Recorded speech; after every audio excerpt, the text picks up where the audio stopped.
How to fix the myQ application is not working. Hello everyone and welcome back to the channel. First thing first, check if the issue is from the server side or not. If it is not, you can continue with the steps, but if it is, you'll have to wait for some time. Next up, check if the internet connection is stable enough. If not, you can try switching between the mobile data to check if the app is working now or not. Next up, check if you have the latest version installed.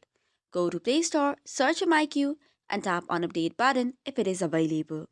This should probably work. However, if it does not, you'll have to clear the cache and give permission. For this, long press the app, go to App Info, and tap on Permissions. To allow permission to any of them, just tap on it, and then tap on Allow. Go back to previous page and go to Storage and Cache. Tap on Clear Cache and then on Clear Storage.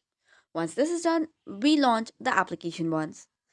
For instance, you can also restore or restart the device and try to access the app again. So this is all for today's video. For more such contents, do not forget to hit the like and subscribe button.